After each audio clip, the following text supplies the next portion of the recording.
हर गांव में एक कहानी होती है जो समय के साथ खो तो जाती है, लेकिन कभी कभी वो कहानी खुद को दोहराना चाहती है। आज जो मैं आपको सुनाने जा रहा हूँ वो कहानी है एक ऐसी हवेली की जो अब वीरान है, लेकिन उसकी दीवारों में आज भी चीखें गूंजती हैं। राजगढ़ मध्य प्रदेश का एक छोटा सा गांव, जहां ज्यादा कुछ नहीं होता था। लोग खेती करते थे और शाम को चौपाल पर बैठकर पुरानी कहानियां सुनाते थे। लेकिन इन सब के बीच एक ऐसी चीज थी जो सबको डराती थी। गांव की दूसरी तरफ बनी वो पुरानी ठाकुर की हवेली। किसी जमाने में वहां ठाकुर वीर प्रताप सिंह रहा करते थे।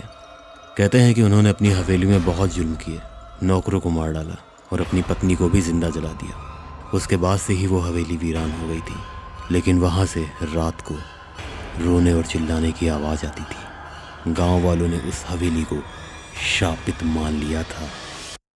अर्जुन 24 साल का एक लड़का था। वो भूत प्रेत की सच्ची कहानियों पर वीडियो बनाता था। एक दिन उसने सोचा क्यों ना खुद किसी असली भूतिया जगह पर जाकर वीडियो शूट किया जाए। उसे अपने गांव के बुजुर्गों से ठाकुर की हवेली के बारे में पता चला। उसने अपने 3 दोस्तों समीर, निखिल और पूजा को साथ चलने को कहा। पूजा पैरानॉर्मल एक्टिविटी में यकीन करती थी और ईवीपी रिकॉर्डर लाना चाहती थी। सभी तैयार हो गए।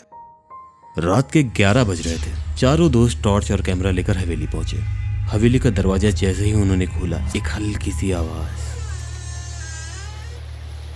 अंदर खूब अंधेरा,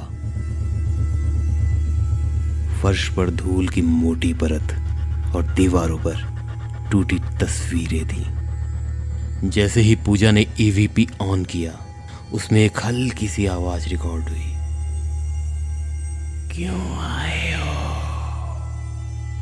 अर्जुन ने हंसते हुए कहा शायद कोई पुरानी रिकॉर्डिंग है। लेकिन पूजा के चेहरे का रंग उड़ चुका था। वो आगे बढ़े और सीढ़ियां चढ़ने लगे। सीढ़ियों पे चढ़ते हुए सीढ़ियों के चरमराने की आवाज आ रही थी, जैसे कोई और उनके पीछे चल रहा हो। वो ऊपर पहुंचे। उन्हें एक कमरा मिला जिसमें अंदर एक झूला था जो खुद ब खुद हिल रहा था।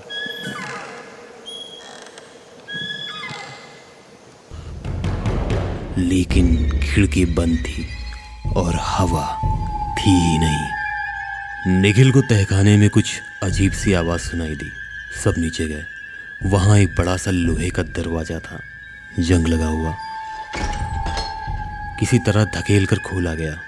अंदर पुराने ताबूत, टूटी मूर्तियां और एक अजीब सी तस्वीर जिसमें एक औरत को आग में जलते हुए दिखाया गया था। उसके नीचे लिखा था, प्रतिशोध अमर है।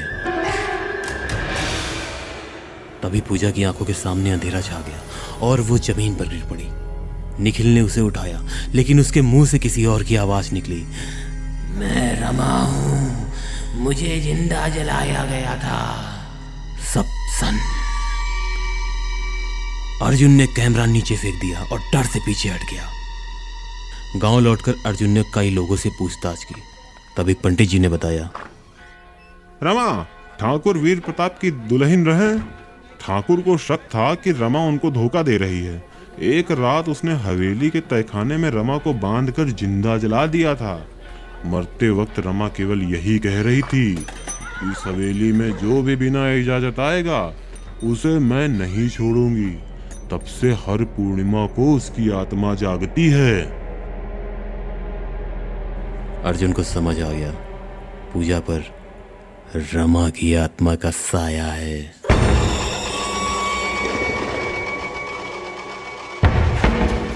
अर्जुन ने इंटरनेट से एक तांत्रिक बुलाया, बाबा महेश गिरी।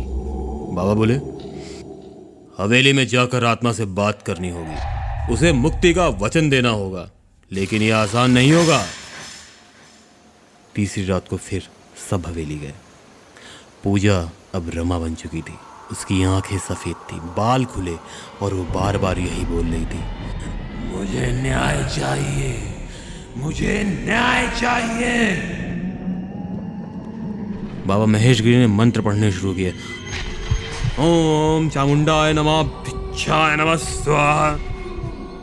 हवेली की दीवार हिलने लगी, खिड़कियां अपने आप खुलने लगी, ताबूत से धुआं निकलकर चारों ओर फैल गया। तभी पूजा की आंखों से आंसू निकलने लगे। रमा की आत्मा बोली, क्या मुझे न्याय मिलेगा? अर्जुन ने कहा, तू निर्दोष थी रमा। तेरे लिए गांव में एक मंदिर बनेगा जहां हर साल दिया जलाया जाएगा। एक तेज चीख और फिर सब शांत। अगली सुबह जब चारों उठे तो हवेली पहले जैसी लग रही थी। सारी तस्वीरें भी अपनी जगह पर थी। फर्श भी साफ था और झूला रुका हुआ था। और गांव लौटकर अर्जुन ने वादा निभाया, रमा के नाम पर गांव के पास एक छोटा सा मंदिर बनवाया। कभी कभी आत्माएं बुरी नहीं होती, बस उन्हें न्याय चाहिए होता है।